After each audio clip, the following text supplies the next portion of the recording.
Don't worry, I'll be there shortly. Thank goodness you're here. The power in the kitchen just completely went out. Yeah. I understand. I'll take a look right now. The power keeps tripping. Can you fix it quickly? Of course. Safety comes first. I must switch off the main breaker before I begin work. Okay, you said the breaker trips when you turn on a kitchen light or appliance.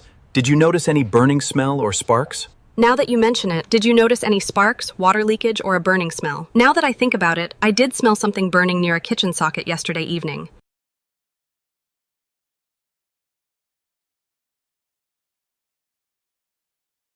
Yes. The continuity test confirms there's a short circuit in this wiring. Now I'll repair the damaged section safely. The repair is complete. Let's restore the power and verify everything is working safely. Everything is working perfectly now. Thank you so much. To prevent short circuits, remember these tips. Never overload electrical sockets. Replace damaged wires immediately. If you found this video helpful, please like, share, and subscribe for more electronics, electrical, and troubleshooting videos.